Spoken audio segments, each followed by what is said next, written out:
Ok, gracias Mirko. Bueno, Ok. bienvenidos, bienvenidas. En realidad este espacio creo que va a ser como lo conversábamos recién con Victoria, más un espacio como de conversación. Contarles que este webinar está pensado en realidad o responde al trabajo que estamos haciendo las jefaturas de carrera y la Facultad de Economía, de Economía y Administración de la Universidad Católica del Norte, en el marco de los planes de mejora y de poder en realidad trabajar con más cercanía con nuestros y nuestras estudiantes. En ese contexto es que hoy día invitamos a Victoria Leiva Eaton, que es psicóloga clínica acreditada, que es docente de la Escuela de Psicología de la UCN, Universidad Católica del Norte. Además, aquí mismo, en la misma UCN, es supervisora del CIAM. Además de eso, es coordinadora de la Facultad de Ciencias de la Salud de la Universidad Pedro Valdivia, y allá también en la UPB es coordinadora de la Clínica de Atención Psicológica. Bueno, la idea es que Victoria pueda conversar con nosotros y una vez que termine su charla podamos quizás interactuar por si hay alguna pregunta por parte de quienes nos van a estar acompañando, por un lado desde el webinar directo de Zoom y por otro lado desde el Facebook Live, que es de la Facultad de Economía y Administración de la Católica del Norte. Además de eso, Victoria es mi amiga. Victoria, bienvenida. Te dejo todos los micrófonos para ti y las imágenes. Ok, bueno, agradecer la invitación. Es mi primera vez para mí en un webinar, así que estoy contenta por muchos sentidos y además me parece muy bien que nos demos el espacio para hablar de salud mental, sobre todo en el contexto académico, donde hoy día pasan cosas, pero a veces no siempre tenemos como el momento indicado o la instancia para poder conversarlo. Así que en ese sentido yo preparé una presentación para contarles un poco respecto a qué nos está pasando hoy día como resultado de dos grandes momentos por los cuales el país ha pasado. Una, el estallido social durante una cantidad de meses importante y luego la pandemia que sabemos que está desde marzo, por lo menos en Chile, de manera ya significativa, afectando nuestras vidas, ¿sí? Y entender también que esta pandemia es a nivel mundial, entonces lo que hoy día nos pasa en nuestras casas está pasando en nuestra comunidad y también está pasando en otros países. Así que espero que les guste mi presentación y al final de la misma podemos conversar y si tienen alguna pregunta ahí yo les puedo dar alguna orientación. Ya. Espérenme. Ya. Bueno, partí con el contexto entonces. Hoy día hablamos de COVID-19, ¿no es cierto? Este virus tan pequeño pero tan odioso, por decirlo de alguna manera, que implica que estamos hoy día en medio de una pandemia. ¿Por qué es una pandemia? Porque es una enfermedad o es una infección que se contagia muy rápidamente y lo que hace que cualquier sistema de salud en cualquier país esté en riesgo de colapso, ¿no? Hoy día sabemos que si se enferma una persona en la familia, la probabilidad de contagio es por cada 4 personas y de ahí vamos sumando, entonces eso hace de que se genere una crisis sanitaria, no por la letalidad del bicho, sino más que nada porque nos colapsa, ¿no? No nos permite dar abasto para atender a tantas personas. Y debido a eso, entonces, una de las medidas que se ha tomado, como ya sabemos, es el tema del distanciamiento o aislamiento social, que en estricto rigor debería ser más distanciamiento físico, que es lo que implica una cuarentena, ¿no? Por otro lado, también tenemos un contexto de inestabilidad económica y social que deriva un poco de este confinamiento al cual las personas debemos someternos y que afecta, por ende, también nuestra esfera laboral dependiendo del lugar o de la actividad que estemos realizando. Y, por tanto, hay un quiebre en nuestro sistema de vida habitual, donde hoy día todo es online, donde hoy día hemos perdido el contacto físico y el calor humano, donde no estamos ejerciendo nuestra actividad laboral como corresponde y tampoco la académica. Y finalmente, en ese contexto, eso deriva hoy día, a casi 90 días de cuarentena en la mayoría de las personas, en una crisis importante de salud mental. ¿Qué nos pasa cuando estamos en crisis? Bueno, Hay que entender una crisis como un quiebre, ¿no? Como algo que irrumpe en nuestras vidas y que lo primero que nos va a generar es confusión, ¿ya? De pronto todo aquello que era conocido para nosotros, toda aquella estructura que podíamos controlar, entre comillas, todo el quehacer diario que hacía que viviéramos en la seguridad de lo que sabíamos que venía, se nos quiebra, ¿no? Se nos quiebra desde el primer momento en que nos dicen, ¿saben qué? Viene una pandemia, luego nos dicen, ¿saben qué? Tienen que quedarse en casa, y donde además con el tiempo y como ha ido derivando el proceso de la curva, hoy día más de alguno tiene alguna persona conocida contagiada e incluso personas fallecidas. Por lo tanto, esta crisis nos mantiene en un estado de permanente confusión porque no sabemos qué hacer frente a esta pérdida de control de nuestra rutina y de nuestra estructura. Y frente a eso, entendemos que, como no sabemos qué va a pasar, hay una amenaza externa, ¿no? Y por lo tanto, nuestro organismo, biológicamente preparado para ello, lo que hace es reaccionar frente a esta sensación de amenaza externa porque no sé lo que ocurre afuera, no lo puedo controlar y tengo miedo, ¿no? De que me pueda ocurrir algo. Por lo tanto, entonces empiezo a generar un estado de tensión interna, donde estoy en alerta, ¿no? De manera defensiva, relacionando muy bien con el mundo y con las personas que me rodean. Y en ese contexto también hay una sensación de que esto no va a pasar, ¿no? Pareciera ser que nunca vamos a salir de la cuarentena, pareciera ser que nunca vamos a volver a retomar nuestra vida normal, pareciera ser que es muy a largo plazo la resolución de esta situación. Y eso hace entonces que esta sensación de confusión se vaya agudizando y por lo tanto que nuestros sistemas de alerta se mantengan activos de manera permanente, pero también en aumento, ¿no? Y en este contexto, entonces, también esta vivencia de crisis es subjetiva, es decir, si bien es cierto, hay elementos comunes que estamos viviendo todos en relación a la cuarentena o la pandemia, cada uno también tiene sus propias interpretaciones y eso va a tener que ver con nuestro sistema de vida, con nuestras experiencias anteriores y también con las estrategias de autocuidado que estamos aplicando. Sin embargo, una de las vivencias más comunes es el aumento de la sugestionabilidad, ¿ya? O sea, hoy día pasa y es muy común que si yo leo que uno de los síntomas del COVID-19 es el dolor de cabeza y me duele la cabeza, lo más probable es que crea que me contagié, ¿no? Hay una sensibilidad a tomar mucho de la información externa. Denme un segundo.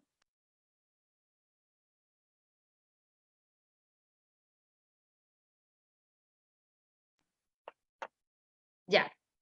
Y en este contexto, entonces, de crisis, todas las personas también activamos nuestros mecanismos de enfrentamiento. ¿Ya? El ser humano en sí mismo, por una programación biológica, frente a la sensación de amenaza externa, va a tender a resistirse, ¿no? Frente al miedo, o atacamos o salimos arrancando, pero hay una respuesta, hay una resistencia nuestra a aceptar del todo estas nuevas condiciones de vida a las que estamos siendo enfrentados por esta crisis sanitaria y de salud mental que estamos atravesando.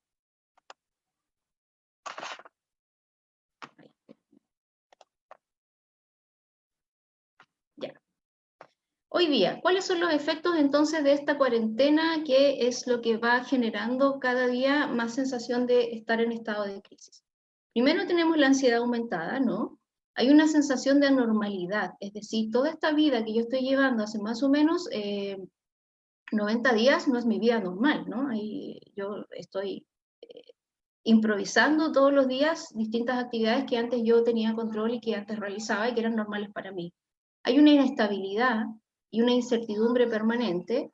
Estamos con el contacto social disminuido en términos de calor humano, en términos de contacto físico, en términos de la necesidad de sentirme querido, amado, apañado por este otro, por este par, que quizás en condiciones distintas yo ni siquiera valoraba muchas veces, ¿no? A veces los compañeros de trabajo, los compañeros de universidad que estaban ahí y que casi de manera desapercibida para nosotros, hoy día se resultan personas importantes, ¿ya? A raíz de esta sensación que ya no veo gente, ya no me relaciono con gente.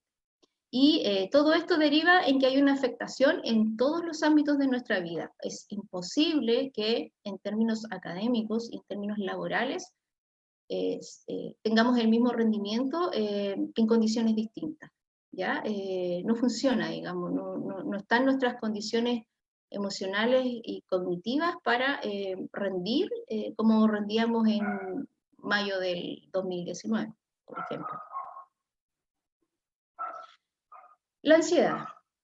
Hablar de ansiedad es hablar del miedo psicológico al futuro, ¿no? Es un miedo que está en el imaginario, ¿no? Yo tengo miedo al futuro y estoy permanentemente pensando en un futuro, en un escenario que es negativo, ¿ya? La persona cuando está ansiosa está pensando de manera pesimista, ¿ya? Yo creo que me va a ir mal en la universidad, yo creo que no voy a poder pagar la mensualidad, yo creo que me van a despedir del trabajo, y yo creo que voy a terminar mi relación de pareja porque ya no veo a mi pololo, y una serie como de ideas que pueden surgir de este miedo psicológico al futuro. Y esto deriva en un círculo vicioso de alguna manera, donde la ansiedad me va generando incertidumbre, y frente a esa incertidumbre yo trato de buscar respuestas, y para ello tengo dos caminos: o me sobreinformo o finalmente no encuentro las respuestas y me mantengo permanentemente entre la incertidumbre y la ansiedad, ¿no? Y en una sensación de inseguridad por la falta de estructura en mi vida, ¿no? Y esto es hoy día el principal síntoma que estamos desarrollando la mayoría de las personas, y que son los principales motivos de consulta hoy día en términos de la clínica, ¿no? De la psicología clínica. Sensación de anormalidad también, otro efecto de la cuarentena, ¿no es cierto? Hay, ya sabemos, una pérdida de la rutina, pero también hay nuevos comportamientos y nueva información que no necesariamente hemos recepcionado de la mejor manera posible, por distintas razones, o porque nos resulta incomprensible, o porque nos resulta lejana, o porque de pronto no le damos la importancia que debería tener, ¿ya? Entonces, nos cuesta además, los seres humanos somos animales de costumbres, ¿sí? De conductas aprendidas, y de pronto, como hay un meme como muy entretenido donde sale un monito a comprar y después dice, oh, me olvidé de la mascarilla. Hoy día eso es un reflejo de nuestro nuevo sistema de vida, ¿no? Hoy día tenemos que andar con el alcohol gel, con la mascarilla, o con el escudo, y una serie de elementos que derivan en una nueva conducta. Ya no puedo abrazar a la persona que me encuentro en la calle, y eso igual genera resistencia, igual nos cuesta, digamos, no es nuestro, es algo que no hemos optado, sino que es algo que está siendo impuesto. Entonces nos resistimos, ¿no? La nueva información, que es exceso de información, tampoco ayuda, ¿no? Tampoco nos pertenece, es algo que está afuera, y que a ratos no quiero saber, pero que necesito de alguna manera ir integrando. En ese contexto, entonces, esta sensación de anormalidad también afecta la creación de metas realistas. Pareciera ser que hoy día no hay mucho proyecto de vida en algunos momentos, ¿no? Me levanto, tengo el horario de la universidad, por ejemplo, en tiempos de clase online, o el teletrabajo, pero pareciera ser como que no vamos mucho para ningún lado, como que ya no sé realmente si de aquí a diciembre voy a viajar para las vacaciones, si voy a probar, si me voy a titular. Entonces no hay una claridad en relación a mi planificación y proyecto de vida, y mucho menos a mis metas.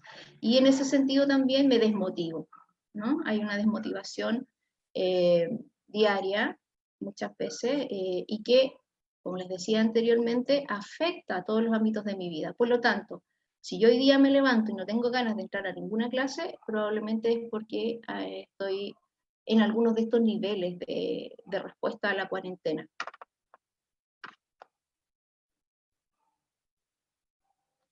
¿Qué nos puede estar pasando hoy día, además, en términos sintomáticos o en términos conductuales, si ustedes quieren decirlo de esa forma, además de lo que ya les mencionaba antes, como resultado de la cuarentena? Primero, trastorno del sueño. La mayoría de las personas estamos desordenadas al dormir. nos estamos durmiendo muy tarde, hay una tendencia, sobre todo en la población más joven, de casi vivir de noche, ¿no? Como que se activan por ahí por las 10, 11 de la noche y se están durmiendo 3, 4 de la mañana, y están durmiendo hasta las 2, 3 de la tarde en algunos casos. Eh, Porque nos falta esta estructura, ¿no? Nos falta como estos hábitos que teníamos antes, que de alguna manera lo regulaba el colegio, el trabajo, la universidad y las distintas actividades que hacíamos, ir al gimnasio, ir a andar en bicicleta. Hoy día eso no está. Por lo tanto, se nos desordena el sueño. Se nos desordena la alimentación por lo mismo, porque si me levanto tarde ya no tomé desayuno, y además porque en muchos casos, si estoy muy ansiosa, va a haber una tendencia a alimentarme de manera distinta, o estoy comiendo a deshora, o estoy comiendo todas esas cosas ricas que la ansiedad pide, y es la ansiedad, no nosotros, ¿no es cierto? El carbohidrato, el azúcar, y también por ahí estamos desordenados en los hábitos alimenticios, ¿ya? La ansiedad y la angustia también están aumentadas. Cuando hablamos de angustia, hablamos de una ansiedad que ya no se puede manejar por la propia persona y que ya está siendo expresada físicamente. ¿Ya? La angustia se reconoce por una opresión en el pecho, ¿no? Y ya la persona, cuando empieza a sentir que el pecho está apretado, es porque hay que hacer algo más, digamos, hay que revisar qué señal nos está dando esa sensación corporal, porque ya vamos como para un colapso, por decirlo de alguna manera. Estamos inestables emocionalmente, hay cambios de humor drásticos, un rato estamos felices, un rato estamos contentos, hay días buenos, hay días más o menos, hay días en que no queremos nada. Eh, Podemos estar más enojados de lo habitual, ¿no es cierto? Peleamos más con la familia, peleamos con la pareja por videollamada, tenemos poca paciencia con los hijos, ¿no? A esta altura de la cuarentena.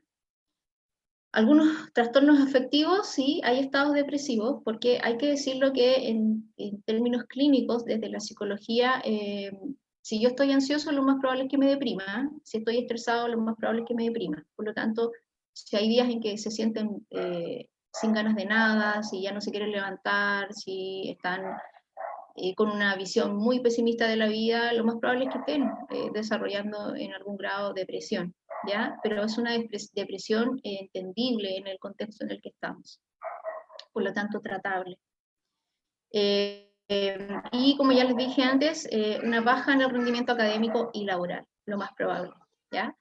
Porque hay que decirlo, que si yo no duermo bien, probablemente no me voy a concentrar como siempre, probablemente voy a tener fallas de memoria y probablemente voy a estar un poco distraído o distraída, ¿no? Como efecto de la falta de descanso de mi cerebro.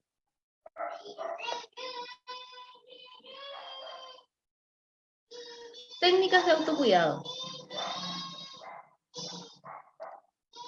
Lo primero es entender que no hay una receta estándar en términos de autocuidado, pero sí hay algunos lineamientos que hoy día se sugieren. Sin embargo, cada persona va ajustando a sus condiciones de vida y a sus posibilidades algunas actividades, algunas condiciones que permiten salvaguardar de alguna manera nuestra salud mental, y a posterior, cuando se termine la pandemia, cuando vayamos retornando de manera segura a nuestras actividades normales, el efecto también sea menos dañino, ¿ya? Como regla de oro, importante evitar la sobreinformación, ¿ya? Se sugiere, vamos un segundo, como efecto del teletrabajo, ¿eh? Tengo una hija de 4 años por ahí que está. Ya. Evitar la sobreinformación. Se sugiere que si es necesario para la persona saber qué está ocurriendo, solo se haga una vez al día el chequeo, ¿ya? Y ojalá informarse de una fuente confiable, no más que eso. O se enteran en la mañana o se enteran en la noche, pero lo ideal es que no estén revisando sobre todo las redes sociales, que además hoy día están bastante hostiles, Facebook sobre todo, y Twitter, que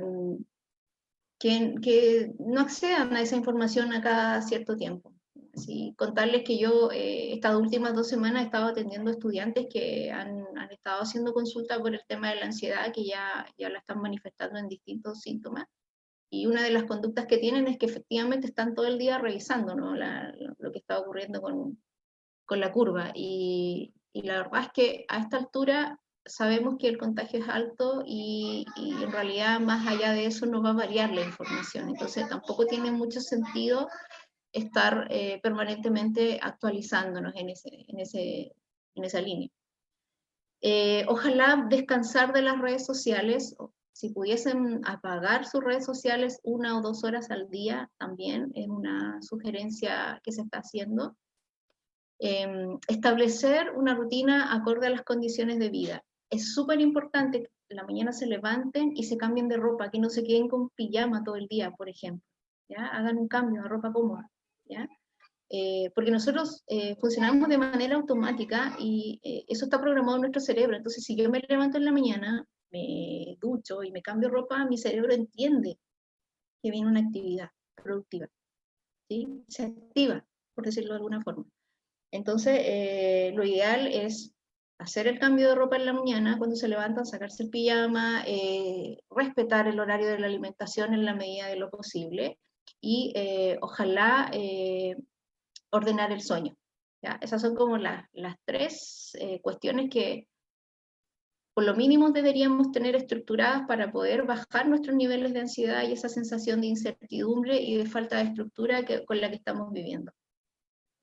Aceptar la incertidumbre y nuestras emociones también. Lo que este virus ha mostrado es que no somos invencibles y de que somos seres frágiles. ¿Ya? A lo mejor no desde esa fragilidad física, sino desde nuestra fragilidad emocional. O sea, una cuarentena de 30 días ya nos resulta compleja. Por lo tanto, lidiar además con nosotros mismos y con nuestra propia emocionalidad supone un esfuerzo mayor aún del que ya estamos haciendo. Entonces hay que aceptar la incertidumbre, pero entenderla como algo transitorio. No es que estemos estancados, nos estamos moviendo para algún lado. Esto se va a terminar en algún momento y eso es quizás una idea importante de recordar de manera permanente. Establecer nuevas formas de comunicación, súper importante. Hay que hacer la videollamada, hay que mandar el WhatsApp, hay que escribir el correo a las personas que consideramos importantes en nuestras vidas. ¿Ya? Puede ser que un solo mensaje mío al otro o a la otra persona le resulte tan sanador como para mí haberlo escrito.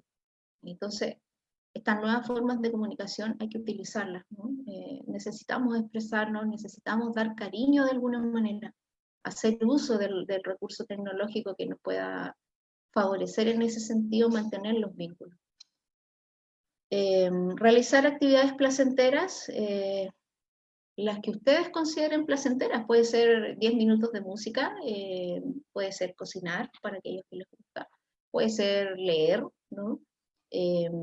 Una vez al día, por lo menos, darnos el espacio de hacer algo que nos resulte entretenido a nosotros, nos haga sentido a nosotros, aunque para el otro sea totalmente cuestionable, pero que a mí me haga sentido, que yo lo pase bien, porque si hago algo a gusto, mi cerebro secreta endorfinas, serotonina y todos los químicos que me permiten protegerme de los cuadros ansiosos y también de los cuadros depresivos.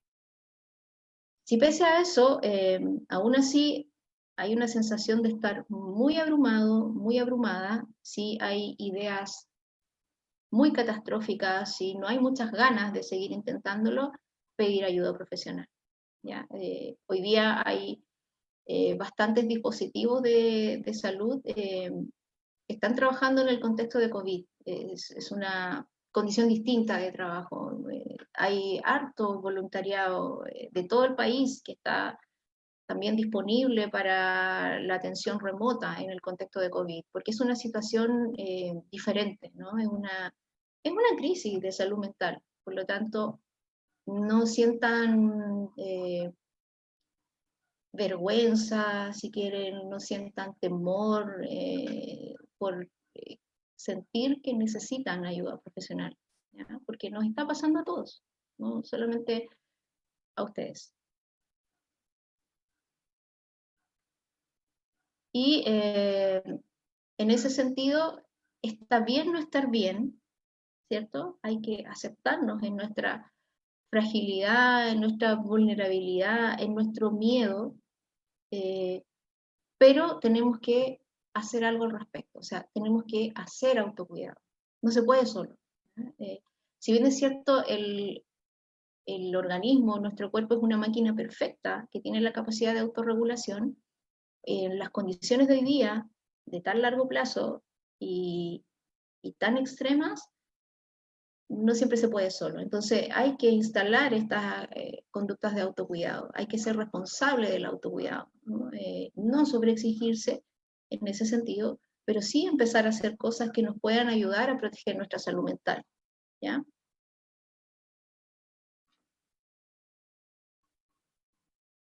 Entonces, ¿qué hacemos para estudiar? ¿Cierto? ¿Cómo podemos, pese a la pandemia, establecer algunas estrategias de estudio, ¿no? Ya es complejo el estudio universitario, sobre todo para los mechones, sin cuarentena, sin clases online. Imagínense ahora, ¿no? Ya sabemos que hay una sensación de sobrecarga académica, tanto para el estudiantado como para los docentes, cuando las clases son online.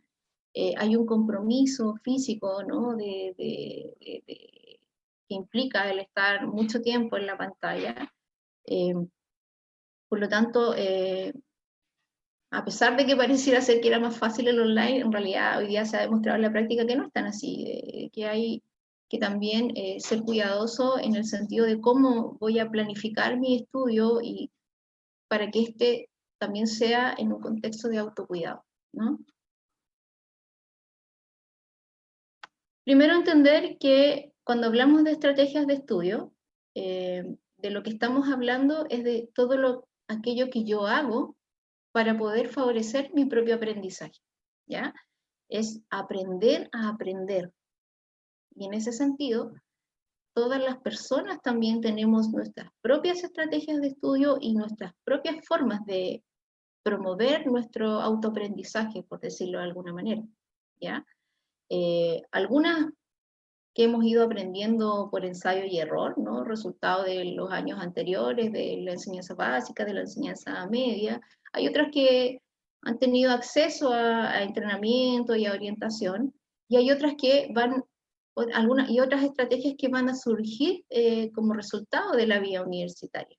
Es diferente, ¿no? Incluso una vez que estamos titulados, vuelven a aparecer otras nuevas estrategias de aprendizaje, ¿ya? Porque esto no termina con un título, no termina con entrar a un espacio laboral. El ser humano en sí mismo tiende a buscar el aprendizaje toda la vida. Entonces, lo que yo les voy a hablar es de algunas estrategias, pero al igual que las técnicas de autocuidado, cada cual las va ajustando a sus sistemas de vida. Estas son sugerencias generales. Que también invitan a que cada uno se revise y vaya creando las propias estrategias para poder favorecer el aprendizaje académico. Primero, lo ideal es tener un espacio de estudio, un lugar que sea exclusivo para el estudio, no necesariamente una oficina, pero sí como se habla en lo laboral, como una estación de trabajo, un espacio de trabajo, un lugar en la mesa, en el escritorio, que sea para mí ese lugar donde yo ciertas horas al día y cierta cantidad de tiempo voy a dedicar a mi proceso de aprendizaje, ¿no? Un ambiente que sea adecuado, con buena temperatura y luz, donde estén mis apuntes, ¿sí? De manera que yo lo pueda identificar y donde además haya control de los distractores ambientales. Hace una cantidad de años importantes atrás se hablaba de que uno tenía que estudiar en lugares silenciosos, ¿no? Como un poco aislados del ruido. Pero la verdad es que hoy día se estudia con música, se estudia con el taladro del vecino, se estudia con el ladrillo del perro, de la guagua, se puede, digamos. Entonces, en ese sentido también, cada uno identifica cuál es el límite de distractores que puede manejar, ¿ya? Entendiendo que el principal distractor es las redes sociales, ¿ya? Acá estudiamos 10 minutos y nos metemos a ver qué está pasando ahí en el Instagram, por ejemplo, ¿no? Planificar el estudio, como segunda sugerencia. también esto es como de vida universitaria un poco más mitológica, pero muchas veces se cree que la universidad es una maratón de horas de estudio, ¿no? Que estudiamos toda la noche, 5 o 6 horas, pero la verdad es que no es efectivo eso en términos de resultados, ¿ya? Deberíamos planificar nuestro estudio primero con metas semanales, es decir, ya, esta semana, de lunes a sábado, ¿cuántas horas voy a estudiar diarias, por ejemplo? Y de esas horas, ¿qué asignaturas voy a estudiar, ¿no? Las que me cuestan más o las que tienen las evaluaciones más prontas, ¿sí? O también las que me gustan más. ¿Sí? Tiene que haber un orden en mi cabeza respecto a cómo yo voy a estudiar. Y en ese orden también considerar mis horas de descanso, ¿ya? Nosotros deberíamos estudiar cierto tiempo y descansar, y después retomar el estudio. Eso debería ser el patrón, no estudiar 6 horas y en esas 6 horas llenarme de café, de Coca-Cola y todo esto, bebidas energizantes para poder rendir las 6 horas. ¿Ya? Eso es una trampa que yo me hago, porque en verdad mi cerebro no resiste eso, no aprende en 6 horas, ¿no? Entonces, es casi como antibiológico intentar hacerlo. En esa línea también es importante fijarnos en nuestras propias recompensas, ¿no? Si yo establezco una meta, yo digo ya, esta semana voy a estudiar 4 horas el miércoles y voy a estudiar 4 horas el viernes y llegué viernes y la cumplí la meta. Entonces también es importante que en ese sentido yo también establezca cuál va a ser mi premio, ¿no? Y que el premio puede ser, dicen por ahí, el mito urbano, un carrete, por ejemplo. Ahora no se puede, pero es una idea, ¿no? ¿Cuál va a ser mi premio, no? Voy a, no sé, a prepararme algo rico para el almuerzo, por ejemplo. Me lo merezco, ¿no? Es una idea que surge, ¿no? Me lo merezco porque estudié 4 horas y siento que aprendí. Puede ser un ejemplo. Motivación para el estudio. La motivación no es algo estático. La motivación se mueve, es dinámica, ¿ya? Como el ejemplo que yo les daba cuando hablábamos de la normalidad, la motivación también se influye de factores externos que no necesariamente pertenecen a mí, ¿ya? Puede ser que a mí me motive la carrera, ¿no?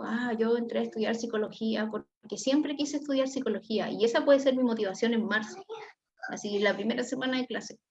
Pero no necesariamente esa motivación se va a mantener al mes de mayo, y al mes de junio ya no quiero nada porque ya me reventaron en pruebas. Entonces, como que ya, chao, ¿no? Ni siquiera tengo ganas de ir a clase. Entonces, esta motivación también hay que cuidarla y también se puede promover. Es decir, nosotros tenemos la capacidad de automotivarnos.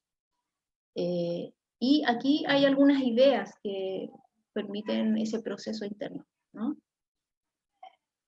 Lo primero, y relacionado con la elección de carrera, es la actitud que yo tengo hacia el estudio. O sea, si yo estoy estudiando una carrera forzada, porque toda mi familia estudió lo mismo o porque no había otro cupo, es bien difícil el proceso de automotivación, porque no está el interés inicial, ¿no?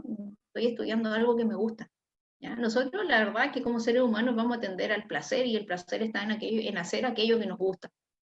¿Ya? Así de simple. Sí, lo forzado cuesta, ¿no? Entonces, primero tener una actitud positiva, y para eso tengo que tener claro mi elección y mi vocación, ¿ya?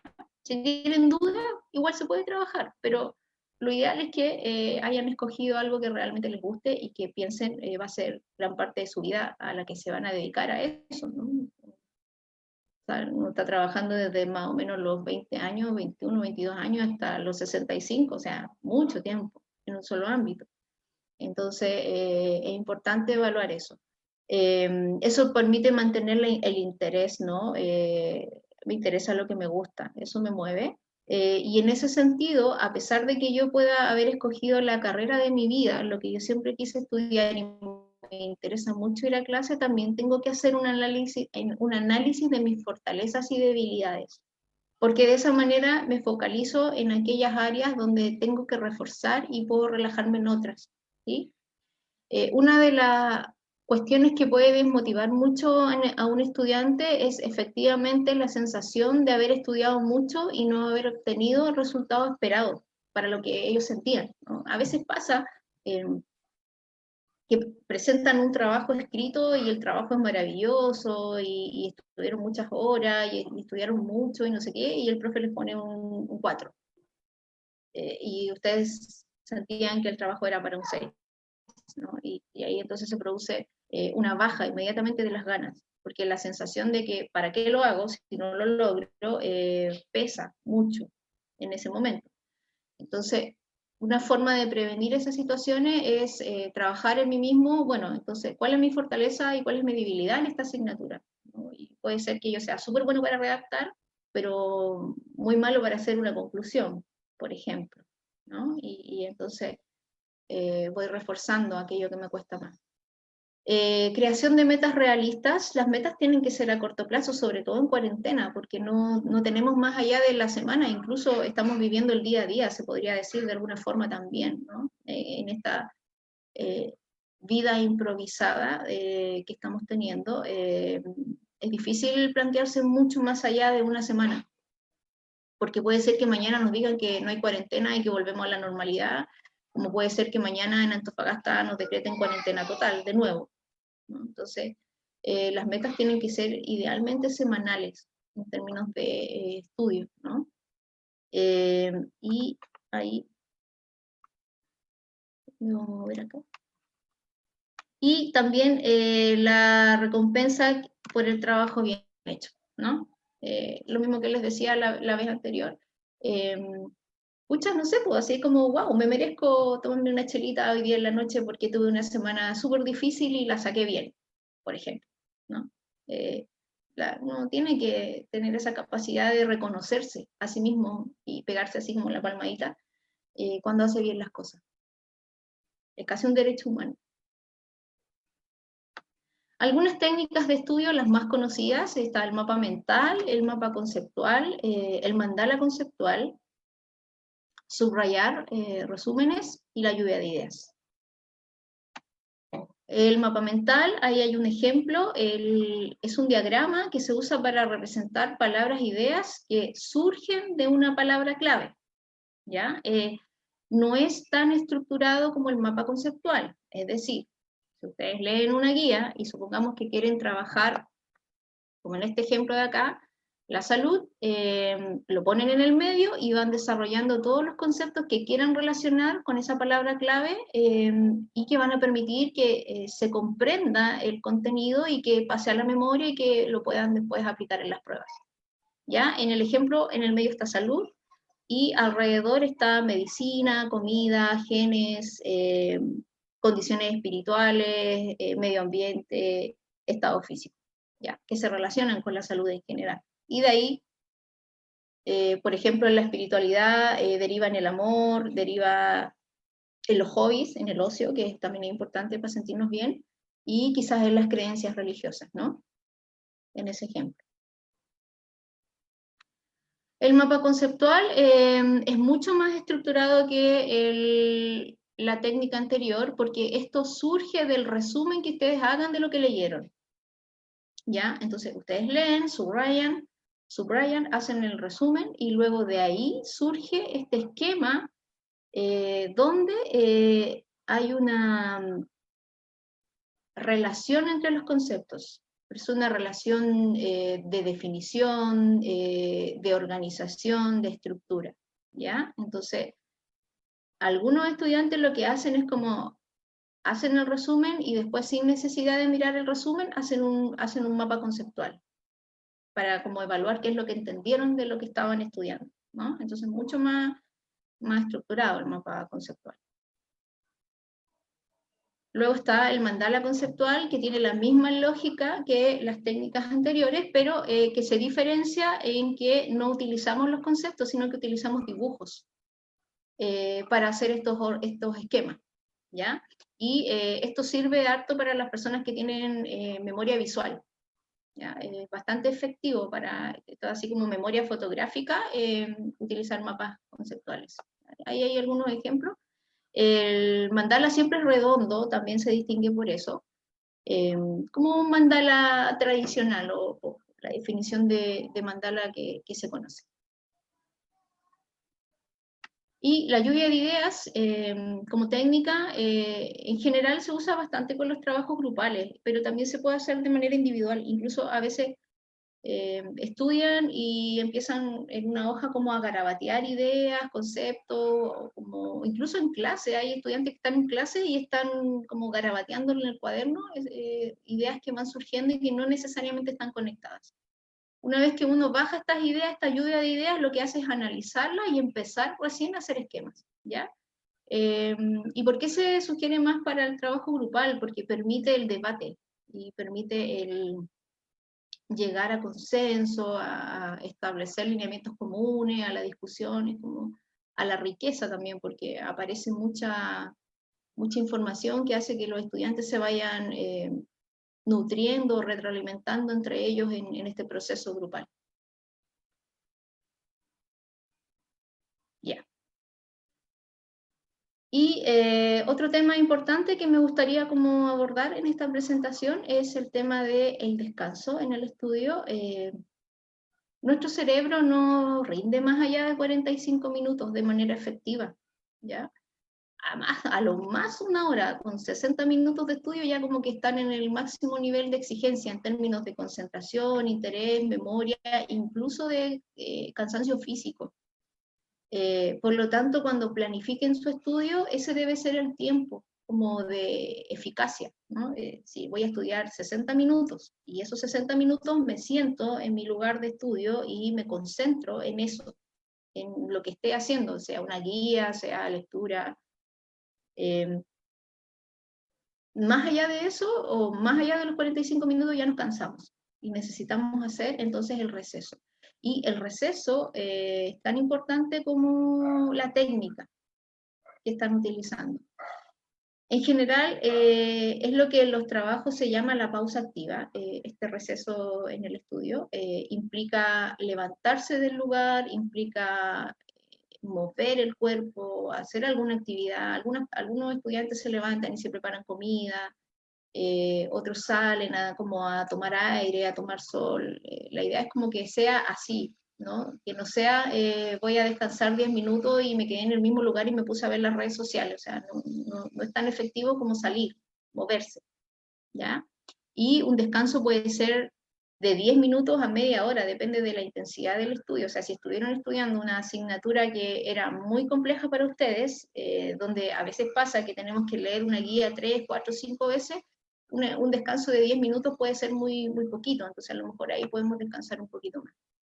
Y en términos como de planificación general, si van a estudiar 2 horas, tiene que ser pensado así, como 45 minutos de estudio, 15 minutos de descanso, 45 minutos de estudio y 15 minutos de descanso. Y ahí cumplí mis 2 horas semanales, por ejemplo, ¿ya? Que dejar de lado la idea de la maratón ahí de contenidos. Ya. Y por último, para finalizar, existen estilos de aprendizaje, también es importante, y la invitación es a que cada uno pueda encontrar el suyo, el que más lo identifica. En estricto rigor, todos tenemos todas las capacidades de aprendizaje, pero siempre hay una que se destaca más, una o dos que se van a destacar más. Entonces, está el aprendizaje visual, ¿no es cierto? Aquellos que miran la pizarra, ¿no? Que hacen el esquema, que ponen colores, que hacen distintas letras, ¿no es cierto? Los que hacen mandala, hacen dibujos, los que hacen clase de biología y anatomía y son capaces de dibujar el sistema completo, por ejemplo, son personas más visuales. Luego está el aprendizaje auditivo, aquellos que leen en voz alta, que necesitan escucharse, por ejemplo, o que necesitan grabar la clase y escucharla después también, como muy característico de las personas auditivas. Y luego está el aprendizaje kinestésico, que son los que necesitan movimiento, no sé, que están en clase y están ahí como mordiendo el lápiz, por ejemplo, o que están moviendo el pie o la mano, se están agarrando el pelo mientras el profe habla y están ahí todo el rato. Necesitan el moverse para que el contenido quede, digamos, en nuestro cerebro y después lo podamos recuperar al momento de la evaluación. También están las personas que pueden estudiar muy bien solas y otras que no, y también las que pueden estudiar muy bien acompañadas, que necesitan el grupo, ¿no? Y que necesitan el debate también, ¿no? Están los lógicos, ¿no? Personas que necesitan que le den la explicación precisa para entender algo, que si no tiene sentido lógico no pueden retenerlo. Y ya lo dije, los que necesitan debatir, los verbales, ¿no? Que necesitan esta cosa como de conversar con el otro para poder integrar los nuevos contenidos que se están estudiando. Esa es mi presentación, espero que les haya gustado, muchas gracias y quedo ahí atenta a las preguntas que puedan tener. Muchas gracias, Victoria. Yo estoy atenta aquí en este rato mirando el chat, por si alguno de nuestros espectadores o los propios panelistas que están aquí también quieren hacer alguna consulta. Vamos a esperar un ratito mientras los espectadores o alguien quiere hacer alguna consulta. Victoria, yo te consulto, aprovecho este espacio para preguntarte qué hacer en el minuto de la crisis de la ansiedad, en el minuto en que te sientas muy mal, que sientas que se te derrumba todo. ¿Qué hacemos para evitar o sentirnos mejor? Esa es una consulta que tenía para ti. Ya, la ansiedad se maneja de base con respiración, ¿ya? Eso es como la técnica. Ahora, dependiendo de la agudeza del síntoma, es decir, hay ansiedad que viene con angustia, se me aprieta el pecho, hay ansiedad que viene con ganas de salir corriendo, hay ansiedad que viene con dolor de cabeza y dolor físico que hace que no me concentre mucho quizás en respirar. Pero en general lo que se sugiere es la respiración en 4 tiempos, es decir, ocupo 4 tiempos en inhalar, 4 tiempos o 4 segundos en mantener aire, 4 tiempos en exhalar y 4 tiempos de descanso. Es como hacer un cuadrado con la respiración. Eso más o menos e idealmente durante 3 minutos nos va a bajar considerablemente el tema ansioso y previene la crisis de pánico. Gracias. Estamos viendo si tenemos alguna otra consulta desde acá o desde... yo no, bueno, les pido a las panelistas por si ellas vean alguna pregunta en Facebook, yo no la veo desde acá, por si pudieran tener alguna. No. Tengo otra pregunta yo también, y es algo que hemos conversado también con nuestros estudiantes, porque además estamos en situación de paro, como tú lo sabrás también. Sí. Y muchos de los chicos me dicen, profe, que cuando estamos en reuniones no tenía ganas de levantarme, no quería levantarme. Yo vi muy bien, o sea, cuando estuvimos conversando ahora que tú nos decías que era muy importante esto de tener las rutinas y efectivamente hacer el esfuerzo. Y en ese mismo contexto, ¿en qué minuto ya me empiezo a preocupar? Porque muchos de los chicos decían, ya, hoy día me permito efectivamente, como estamos en paro de más, quedarme acostada. Pero ¿en qué minuto ya es seria la cosa, ya es preocúpate? Generalmente cuando hay una falta de energía vital y que incluso es hasta corporal, hay una sensación de pesadez, ¿no? Donde ya no me puedo el cuerpo, cuando empiezo a dormir más también, porque una cosa es que yo no me quiera levantar hoy día y que efectivamente me quede en la camita y tenga que mi rato de ocio, pero también puede ser que esté durmiendo 3, 4, 5 horas de siesta y después siga durmiendo en la noche.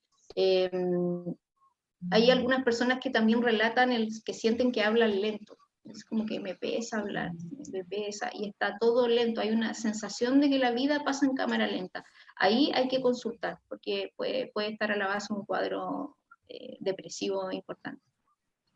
¿Sí? Ahí hay como que ponerle ojo. Y si eso además dura una semana, sí, ahí hay como que, ojo, hay que poner una alerta. Porque generalmente, como estamos con inestabilidad emocional y está cambiante nuestro humor, puede ser que un día no, y un día sí, y un día más o menos, pero cuando eso ya es estable, cuando realmente hay una semana que apenas me puedo el espíritu, por decirlo de alguna manera, un poco más coloquial, sí tengo que hacer la consulta, o por lo menos hablarlo con alguien.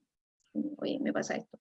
Y la técnica ahí es como paso a paso, o sea, tengo que levantarme y de ahí hacer el cambio de ropa idealmente, o si puedo pasar por la ducha, mejor. Es como lo más, pareciera ser fácil, pero de verdad cuando las personas lo relatan, el solo hecho la idea como de levantarse e ir al baño ya resulta como difícil, entonces claro, ahí yo tengo que ver qué me está ocurriendo. Gracias, Victoria. Aquí tenemos una pregunta, dice, muchas gracias por la charla, Victoria. Muy buena iniciativa, profe Berta. Esto es pisado por toda la facultad, no solo yo. Por todas las jefas de carrera de la Facultad de Economía y Administración. Diana, Evelyn y yo, y además la facultad completa. Dice, quería consultar qué recomienda cuando hay ansiedad y debido a eso hay desórdenes alimenticios, que a su vez una mala alimentación afecta la concentración. El círculo, sí. La ansiedad es un círculo vicioso todo el rato. Yo siempre digo, la ansiedad es como correr en círculo, como que me quiero pillar. Y además es como me da miedo tener miedo. Ese es como un poco lo que está ocurriendo internamente. Ahí, bueno, yo tiendo como a trabajar primero lo psicológico, lo emocional, pero también eso es como una mirada más interdisciplinaria. Igual hay que mirar el tema alimenticio, porque recordemos que en el contexto de cuarentena todo está permitido, pero ese todo está permitido también tiene como un límite de salud. Y si en ese sentido yo siento que hay un sobrepeso importante, claro, tengo que hacer las dos intervenciones, los dos especialistas. Pero en general, en mi experiencia clínica y el trabajo que yo hago, manejando un poco los niveles de ansiedad con algunas técnicas de respiración, de relajación y otras técnicas proyectivas que también funcionan bastante, tiende como a hacer este efecto de que bajo la ansiedad y por lo tanto también me ordeno un poco en la alimentación. Pero, insisto, si hay un efecto muy evidente, yo siempre recomiendo la consulta con la nutricionista o con el especialista, digamos, del área. Gracias, Victoria. Tengo otra pregunta por acá que tiene que ver con el que no puedo dormir en las noches. Dice literal, no puedo dormir en las noches y cómo puedo volver a tener un horario normal de sueño porque además sufro de migraña. Cuesta concentrarse entonces en las tareas cotidianas y en las tareas más complejas con no poder dormir. ¿Alguna Bueno, técnica, amiga? Sí, es que, mira, si trabajamos respiración o meditación que le llaman, por ejemplo, en la medida de lo posible, durante el día, en general, si hace ejercicio de respiración en la mañana y en la noche, ayuda a relajar el cuerpo. Si te bajas de la sobreinformación, también disminuye un poco el rollo mental, porque eso es lo que no nos deja dormir. Acá, en la producción de ideas, está todo el rato pasando de una a otra, y eso es lo que genera básicamente el insomnio, por ejemplo. Y si bajamos la sobreestimulación, es decir, si nos bajamos de las redes sociales en una hora más o menos, no sé, si no están durmiendo nada, yo me desconectaría como a las 8 de la noche, quizás. Va favoreciendo un poco que el cuerpo o que este cerebro que está alerta o que está muy activo entienda que es momento de descansar. Pero eso es gradual porque se aprende, o sea, se aprende a dormir, digamos. Yo no sé si es posible hoy día en cuarentena, y en esto soy súper bien honesta, realmente retomar nuestros horarios normales. Es muy complejo. Eh, bueno, además tenemos temblores y otras cosas que ocurren, como que sumar cosas, ¿no? Entonces, pero sí lo que yo recomiendo es que por lo menos haya un horario estable. A lo mejor no se van a dormir a la hora que se dormían siempre. Supongamos que se dormían a las 12 de la noche, claro, pero en el día andaban corriendo para allá y para acá y se movían y caminaban y a lo mejor andaban en bicicleta y a lo mejor hacían... Y eso hoy día no está, entonces no lo veo poco probable que sea exactamente ese horario, pero sí normal el horario, o sea, que sea más o menos estable. Si me voy a dormir a las 12, me moveré entre las 11 y la 1, pero con una meta súper clara y realista. O sea, realmente tiene que ser, por eso que el autocuidado es tan personal, porque tiene que ser en base a lo que yo realmente voy a poder lograr. Porque puede ser además, por ejemplo, de que estoy viviendo en mi casa hace 90 días con toda mi familia y a lo mejor yo me quiero dormir a las 11, pero afuera hay el medio mambo en el living, pues, entonces eso tampoco depende de mí. Entonces, la meta tiene que ser realista y el orden también. Y en general, para el sueño hay que bajar la sobreestimulación. Hay una cosa que no dije, ahora me acordé, y el tema de la actividad física como autocuidado también es súper importante y eso también nos ayuda. Por todo lo que el cerebro produce cuando uno hace actividad física, pero también como instancia de relajación. Entonces, si pueden hacer yoga, los que puedan, bien, bacán. Si pueden hacer la meditación sentada y en posición de loto, bacán. Si pueden hacer baile entretenido, baile árabe, fit, lo que sea, durante por lo menos 2 veces a la semana, igual va a ayudar a bajar ansiedad y también a regular el tema del sueño. Amiga, gracias. La última pregunta, porque ya creo que nos queda poquito tiempo.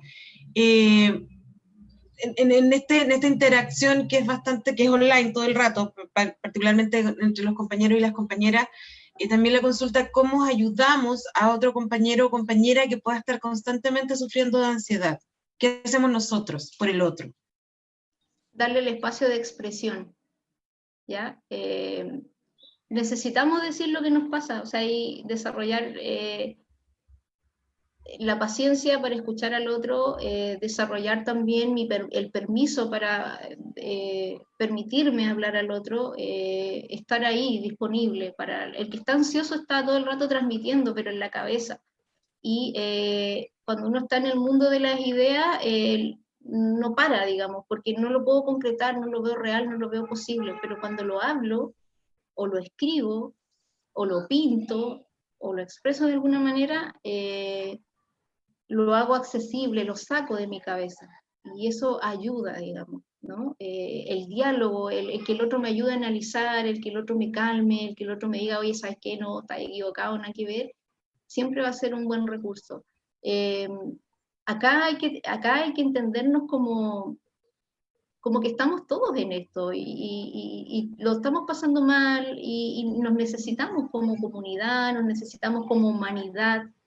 El vínculo es, y eso lo ha demostrado una cantidad increíble de investigaciones en relación a la supervivencia humana, que necesitamos a la otra persona para sobrevivir. Una o dos personas importantes en nuestra vida que tengamos disponible para contarle de nuestros miedos, sana bastante y ayuda a prevenir mucho. Muchísimas gracias, Victoria. O'Clock a las 5. Muchas gracias por estar con nosotros, muchas gracias a todos quienes estuvieron. Los vamos a estar invitando a medida que vayamos haciendo este tipo de actividades. Muchas gracias a la gente de la FACEA, particularmente a Constanza, a Mirko y a todos quienes, a Mary y a todos quienes hicieron esto posible. ¿Ya? Besos y abrazos, amiga, muchas gracias. Que estén muy bien. Chao, Nos chao. vemos. Chao, chao. Buen fin de, descansen. Sí, descansen todos. Chao. Chao, chao.